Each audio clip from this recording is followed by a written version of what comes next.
안녕하세요, 마린코스트입니다. 오늘은 제가 수조의 3D화에 대해서 좀 얘기를 해보려고 해요. 사실 그러니까 거의 한 15년 됐을까요? 수조를 만들 때 3D 도면을 제일 먼저 적용했던 게 사실 마린코스트인데 모르셨죠? 제가 이제 처음 수조를 제작을 할 때 3D 도면으로 이제 제작을 하면서 이제 수조를 만드는 업체들하고 얘기를 했었거든요. 근데 그 당시만 해도 수조를 만드시는 분들이 대부분의 업체들은 도면 자체를 그리시질 않더라고요. 그냥 손으로 이렇게 그려서 제작을 했었는데 그만큼 수조라는 게 되게 단순했어요. 당시에는. 근데 이제 시간이 지나고 이제 업체들도 기술이 많이 개발이 되면서 수조를 3D화하고 설계하는 과정에서부터 시뮬레이션을 하고 있는 거죠. 그래서 그게 실제 결과물로 나왔을 때 그 시뮬레이션 결과하고 오차를 점점 줄여가는 그렇게 되고 있는 상태고 뭐 저희 말고도 다른 업체들도 그렇게 잘 하고 있는 것 같아요. 그러면서 전반적인 어떤 시장의 수조의 설계 수준이 굉장히 많이 업그레이드 된 것 같고 사실 우리나라에서 하고 있는 이런 수조에 관련된 서비스는 정말 시장 규모에 비해서는 상상할 수 없을 정도로 좋은 서비스를 제공하고 있다고 생각을 합니다. 저 개인적으로는 상당히 좋은 거라고 생각하고요.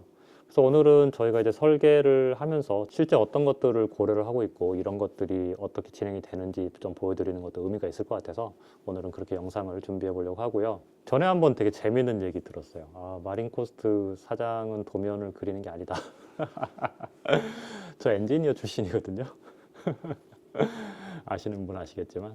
아니, 대한민국의 수조를 3D로 가장 먼저 그린 게 저라니까요. 왜 이상한 소리가 막 하여튼 되게 이상한 풍문이 많아요. 지금 제가 사용하고 있는 툴은 스케치업이라는 툴이에요. 그러니까 제가 가장 먼저 썼던 게 스케치업인데 스케치업을 따라 쓰고 저희한테 배워서 쓰고 이런 경우들이 많이 생겼죠. 수조를 설계하는 데 있어서 스케치업을 상당히 많이 쓰고 계시는 것 같은데 스케치업이 사실은 대단한 툴은 아니에요. 뭐 실제 필드에서 되게 고난이도의 툴들을 많이 쓰고 계실 겁니다. 뭐 카티아라든지 솔리드웍이라든지 이런 툴들에 비하면 정말 라이트한 툴이거든요. 하지만 이제 수조를 만드는 설계하는 사람들도 설계를 해야 되지만 만드는 곳에서도 이 도면을 이해를 해야 되기 때문에 사실 너무 고차원적인 툴을 쓰면 그거를 돌릴 컴퓨터도 부족하고 문제가 되고 그래서 사실은 스케치업이 무난해요. 그래서 일단 스케치업으로 이렇게 작업을 하고 있고 현재 하고 있는 작업은 어느 정도 이제 틀은 잡았고 1200 사이즈의 수조가 하나 있고 그리고 마린코스트 스카이라인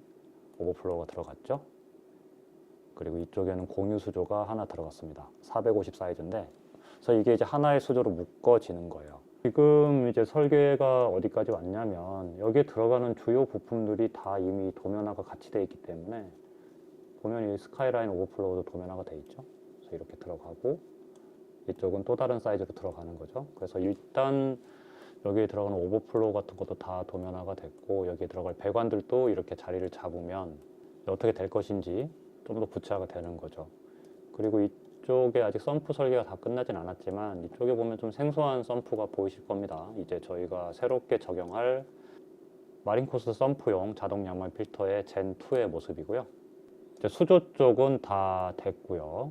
그리고 이제 펌프 쪽 들어가고 있는데 펌프 쪽은 기본 틀만 잡았죠.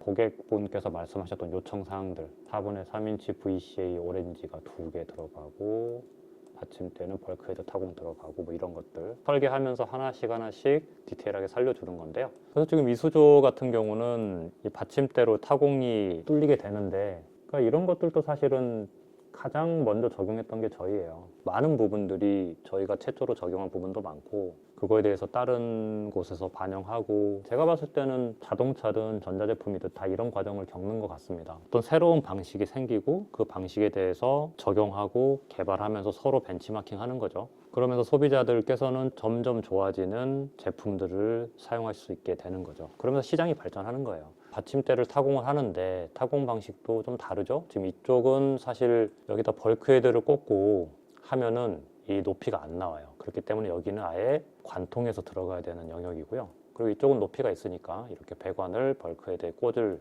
생각입니다.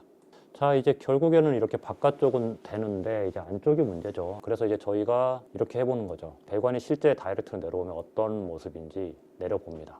그럼 이제 이 위치에 만약에 뚫으면 이쪽 배관이 한쪽 배관이 격벽을 넘어가게 되는 거예요. 직선으로 딱 떨어지면 좋겠지만 직선으로 떨어졌을 때 원하는 물의 흐름이 나오지 않기 때문에 벌크헤드를 이쪽으로 옮긴 거예요. 그래서 그래서 이쪽에 벌크헤드 타공을 해야죠. 직선으로 내려오진 못하겠지만 이렇게 꺾어서 내려오겠죠. 이렇게 약간 비스듬하게. 또 이쪽 보면은 여기도 또 배관이 또 있어요. 이제 배관이 총 5개가 더 있죠. 이 3개는 오버플로우와 연결될 배관이고요. 이 2개는 4분의 3인치로 리턴 모터랑 연결될 배관이니까 이 배관들은 리턴 배관은 이제 이쪽으로 오른쪽으로 갈 거고 이 배관은 왼쪽으로 갈 거예요. 그러니까 이런 부분이 생각보다 중요합니다. 이런 부분에서 별다른 고려 없이 그냥 막 뚫어버리면 배관도 잘 정리가 되지 않을 뿐더러 사용할 때도 되게 불편하거든요. 또 위치를 이렇게 따는 거죠. 그럼 실질적으로 엘보 길이만큼 더 내려와서 가장 좋은 방법은 이게 이쪽으로 쭉 그냥 다이렉트로 와서 여기서 내려가는 게 제일 좋겠네요. 그죠? 지금 이쪽으로 연결할까도 생각했었는데 그러면 오히려 스키머하고 좀 사용이 불편해질 것 같고 그러면 양말 필터가 움직여야 되네. 양말 필터 커버를 드러내고 양말 필터도 드러내고 그리고 이쪽에서 이제 더 튀어나와야 되겠죠. 벌크헤드가 장착되려면. 그럼 실질적으로 이게 자 이렇게 직선으로 떨어지는 상태에서 자 이제 1인치 벌크헤드를 뚫겠습니다. 자 이렇게 잡히네요. 이쪽 구멍을 뚫으면 이렇게 되는 거죠. 자 그럼 이게 실제 양말 필터 장착했을 때 사용하시는데 문제가 없는지 올려봐야 됩니다. 포지션이 바뀌었기 때문에 가이드도 이동을 해야 되겠죠. 자 그러면 직각으로 떨어져서 이렇게 배관이 연결이 될 수가 있겠죠. 그리고 양말 필터를 교체하실 때는 이쪽으로 옮겨서 할 수 있도록 공간이 나올 테니까 커버도 올려보고요. 자, 이런 식의 느낌이 될 겁니다. 일단 높이가 지금 배관이 갈 수 있는 높이 충분히 나오니까 또 밸브 달고 밸브를 어디다 달지는 이거는 실제 좀 작업을 해보면서 판단을 해야 되겠죠. 이제 어느 정도 구체화가 된 다음에 도면화가 됐으니까 훨씬 더 변수가 줄어들게 될 겁니다. 이런 식으로 고려해야 될 사항들은 굉장히 많죠. 뭐 장비에 대한 부분들도 있고 그리고 배전함에 대한 부분들도 있고 환수 타워를 만든다든지 다양한 기능들이 계속 늘어나고 있기 때문에 이제 그런 것들을 이렇게 하나씩 반영을 하다 보면 정말 수조를 현실에 만들기 전에 가상으로 80% 이상 만드는 작업이 선행이 되게 됩니다. 자, 그래서 오늘 시간에는 이렇게 수조에 대한 3D 설계 작업 어떻게 진행되고 있고 그게 어떤 의미가 있는 거고 간략하게 보여드렸습니다. 사실 이거는 정말 일부의 부분이고요. 이런 것들이 정말 하나하나의 요소 그리고 다양한 기능들에 대해서 각각 검토되고 설계되고 있기 때문에 과거에 비해서 월등하게 좋아진 상황이고요. 사실 수조 하나를 만드는데 이렇게 많은 설계에 품을 들여서 만드는 것 자체가 경제적인 논리로 봤을 때는 말은 안 돼요. 그만큼 수조라는 게 한번 세팅하시면 오랜 기간 쓰셔야 되기도 하고 이런 것들이 고려돼서 만들어진 수조하고 만든 거하고 사실은 차이가 굉장히 크기 때문에 좀 힘들지만 계속해서 하게 되는 것 같아요. 이 가상의 도면을 현실로 만드는 것 자체가 쉬운 과정은 아닌데 발전하고 있는 것 같아서 잘한 게 아닌가라고 생각하고 있습니다. 설계 과정에 대해서 궁금해하신 분들도 많으셨는데 이렇게 영상으로 오늘 준비를 해봤습니다. 자, 그러면 영상 시청해 주셔서 감사하고요. 저는 또 다음 영상에서 인사드리겠습니다. 감사합니다.